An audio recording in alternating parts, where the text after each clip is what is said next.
नमस्कार शेतकरी बंधूंनो, मी Ganesh Tayde. Sahyadri agro services या युट्यूब चॅनलमध्ये आपलं सहर्ष स्वागत करतो. शेतकरी बंधूंनो, आज आपण चर्चा करणार आहे आले अद्रक पिकाविषयीच आणि खूप महत्त्वाची चर्चा असणार आहे. जेणेकरून सध्याच्या वातावरणामध्ये काय बदल होतोय, याचे परिणाम काय होऊ शकतात, पाऊस कमी पडतोय, या उत्पन्नावरती काय परिणाम होऊ शकतात, अशा छोट्या छोट्या खूप महत्त्वाच्या गोष्टी आहे. व्हिडिओ स्किप करू नका आणि व्हिडिओ ज्या शेतकऱ्यांनी अद्रक लागवड केलेली आहे त्या शेतकऱ्यांनी व्हिडिओ शेवटपर्यंत जरूर बघा.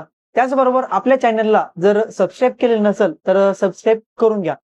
सध्याच्या कंडिशनला जर विचार केला तर महाराष्ट्रामध्ये ज्या भागांमध्ये आलं अद्रक घेतलं जातं, बऱ्याचशा भागांमध्ये जे आहे का पाऊस खूप कमी प्रमाणामध्ये आहे आणि टेम्परेचर देखील जे आहे का वाढलेलं आहे. त्याचबरोबर आपल्या बऱ्याचशा प्लॉटमध्ये जे आहे का बऱ्याचशा ठिकाणी आपल्याला कंदकुजचा जो आहे का प्रॉब्लेम दिसतोय. तर त्यावरती आपल्याला उपाययोजना काय केल्या पाहिजे. सध्याची कंडिशनला जर विचार केला तर वातावरणामध्ये जो बदल होतोय आणि टेम्परेचर जे वाढतंय, या वाढत्या टेम्परेचरमुळे जो नेमॅटोड म्हणजेच की सूत्रकृमी जी येणाऱ्या 1 ते 1.5 महिन्यानंतर आपल्या प्लॉटमध्ये दिसत असते, तर ती आपल्याला जे आहे का अतिशय लवकर जी आहे का झपाट्याने जे आहे का त्याची वाढ होऊ शकते. कारण की त्याची वाढ होण्याची अवस्था कशी असते की जेव्हा जमिनीमध्ये उष्ण वातावरण, दमट वातावरण जेव्हा तयार होतं, अशा वेळेला सूत्रकृमी म्हणजेच की नेमॅटोड अतिशय फास्ट मध्ये जे आहे का वाढत असतो. हे का सांगतोय मी की बऱ्याचशा शेतकऱ्यांनी जे आहे का आपण सुरुवातीपासून बराचसा खर्च केलेला असतो आणि हा खर्च केलेला वाया जाऊ नये त्यासाठी जे आहे का या गोष्टी सांगणं चालू आहे. म्हणजेच की आल्यामध्ये नेमॅटोड आला हे आपल्याला केव्हा कळतं. आता बऱ्याचशा शेतकऱ्यांनी चालू वर्षाला जे आहे का नवीन शेतकरी आहे की ज्यांनी लागवड केलेली आहे आणि आल्या पिकामध्ये नेमॅटोड आल्यानंतर एक साधारणपणे 20 ते 25 दिवसानंतर आपल्याला जे आहे का कळतं की आपल्या आल्या पिकामध्ये सूत्रकृमीचा नेमॅटोडचा जे का प्रादुर्भाव चाललाय.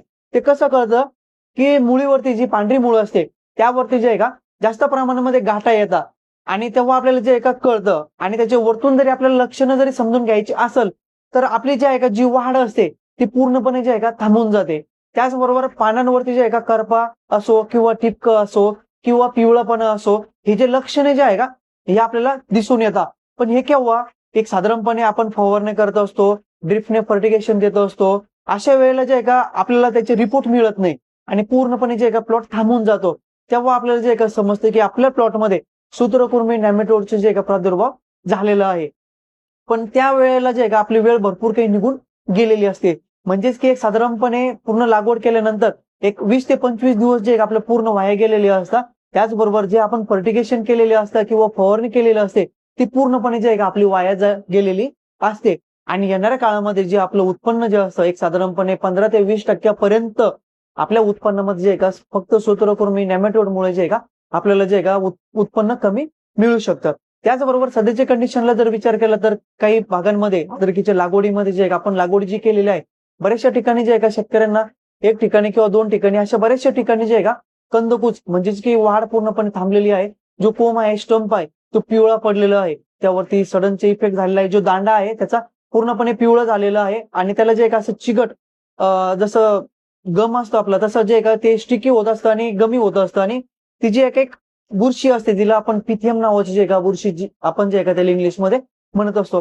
तिला जे आहे का आपल्याला आपण केमिकली जे आहे का स्पॉट ड्रिंचिंग जर केली जसे की मेटिलॅक्झिल 35% जे आहे, त्याचबरोबर एलियट आहे, अशा बुरशीनाशकांचा आपण वापर करू शकतो आणि स्पॉट ड्रिंचिंग करायची. बाकीच्या भागांमध्ये जर आपल्याला वाटतंय की सड कमी प्रमाणामध्ये आहे आणि वाढणार नाही, अशा वेळेला आपण ट्रायकोडर्मा आणि सुडोमोनास नावाचे ज्या जैविक बुरशीनाशक आहे त्यांचा जे आपण वापर करू शकतो. असेच नवनवीन व्हिडिओ बघण्यासाठी आपल्या चॅनलला फॉलो करायला, सबस्क्राईब करायला विसरू नका. धन्यवाद.